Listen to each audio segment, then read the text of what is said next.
Alright guys, so today's video is on a product that originally I would have never been interested in simply because the company that it's coming from, which is OneOdio, usually has generic looking headphones and gaming headsets that if you've ever been on Amazon looking for either of these, you would definitely see these in the listing. I don't know, for some reason OneAudio's products always show up at the top, but they just don't look like anything that would grab your attention. And so when I saw that they had an open back studio monitor style headset, especially coming in at 99 bucks with some interesting specs, I was actually intrigued and wanted to check these out. So we're gonna talk about this pair today. We're gonna see what all comes inside the box, talk about how they sound, and see if this could be an absolute steal coming in at 99 bucks. So first off, what caught my attention? Well, it is an open back pair of headphones, and usually in the sub $100 market when it comes to open back headphones,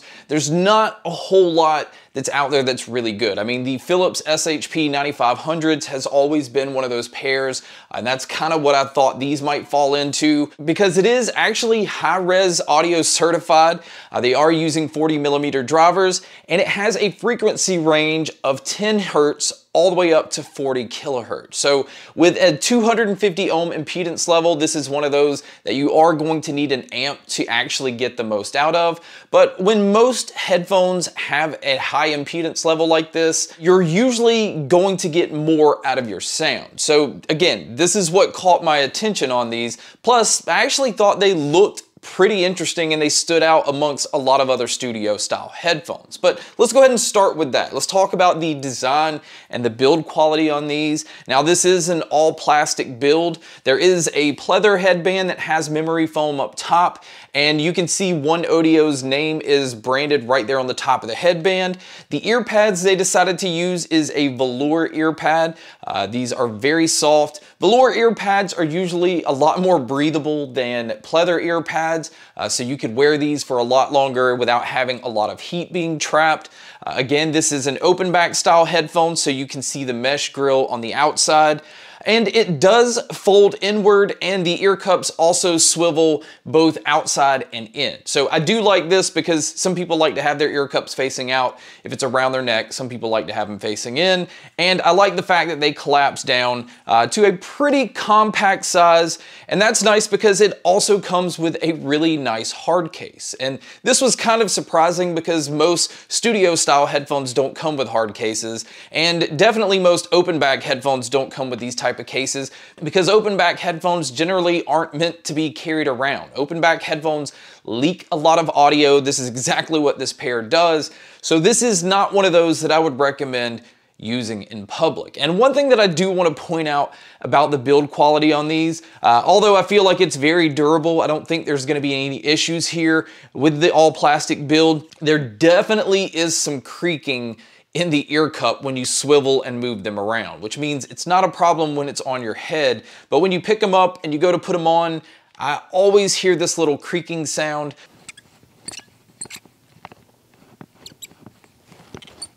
And it's just kind of annoying, but again, this is pretty much gonna be you in your studio, so maybe that's not that big a deal. Now, as far as other things that I thought was interesting about this pair, this kind of shows the versatility that you can get out of these, is it actually has two different types of plugins on the headphones. You have a 1/4" plug-in on one ear cup, and then you have a normal 3.5mm plug-in on the other. And that's important because it comes with both different styles of cables in the box. In fact, one, you get a straight cable that is 3.5mm on both ends, and then you get a coiled cable where it is a 1/4" plug-in on one end and a 3.5 on the other. So if you're using these plugged into an amp that only has a 1/4" plug-in, you simply just plug the 3.5 into your ear cup and use the other end to plug into your amp. And that's actually kind of awesome because if you're used to using studio style headphones, you know most of the times you have to have those 1/4" adapters, and that's just one other thing that you have to keep up with. And it's nice that they came up with a way where you don't have to do that. And another thing is, if you are using these headphones plugged in and listening to something, you can actually plug another pair of headphones into these headphones and you can share what you're listening to. And this is a nice feature if you're somebody that's in the studio and you want somebody else to hear what you're listening to if you're not playing them out loud on your monitors. So again, this is just a nice feature to have that I haven't really seen on other headphones. So now let's go ahead and jump right into the sound. And before we actually get into the sound itself, I do want to come back to the fact that these have a 250 ohm impedance level.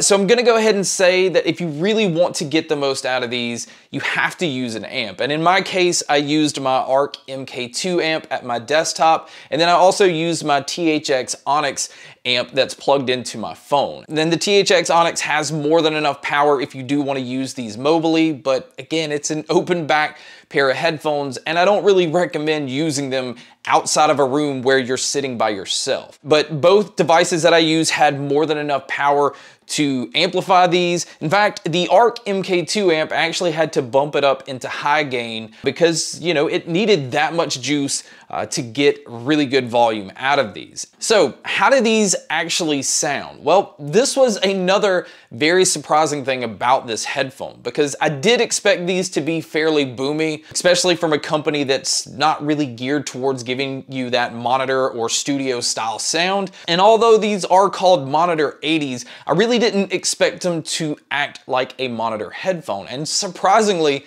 they do. This is a very neutral sounding headphone. It does have a slight boost in the low end so that it does have a quick tight punch to them, but this is not a subwoofer type headphone, especially if you're just plugging right into an amp without actually EQing these. What you're getting is mids that have a really nice natural tone to them. Vocalists just sounded absolutely fantastic in this pair. And the treble had a nice detailed sound as well. Now the treble on these is not a bright treble.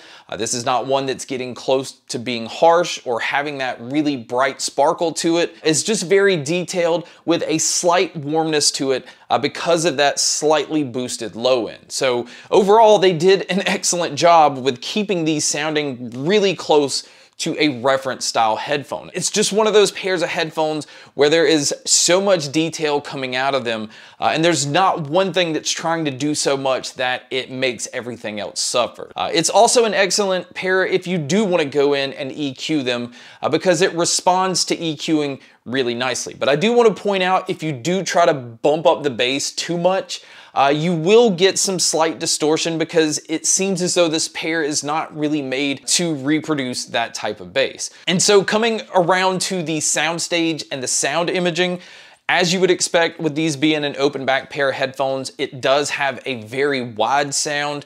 Things definitely sound extremely open.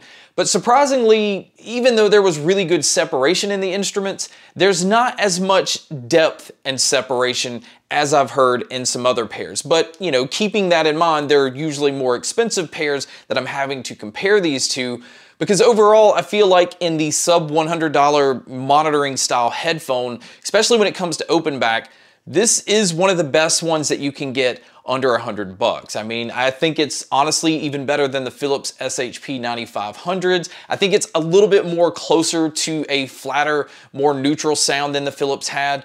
The Philips was a little bit more elevated when it came to the treble. The mids I felt like were pushed a little bit more forward. So it really just kind of comes down to the sound that you're looking for. I don't think build quality is going to be an issue with this pair. I actually really like the look of these, although again, this is a pair that you would use just in your office or in your studio, so it's not really made for looks outside of your house, but it sounds fantastic with gaming. It sounds great with all different genres that I tested them on. It's extremely comfortable, so I could wear them for pretty much all day without having any issues. And I think it's a hell of a value coming in at $100. But again, do keep in mind you are going to need an amp to really, you know, get enough juice to power these. And if you do have an amp already and you have a collection of headphones and you just want something that's a little bit different or maybe something a little bit inexpensive, I highly recommend this pair. And guys, that pretty much wraps up my video on the OneOdio Monitor 80s. Thank you so much for checking out this video. Thank you so much for checking out all the other videos. And as always, make sure to stay tuned for more.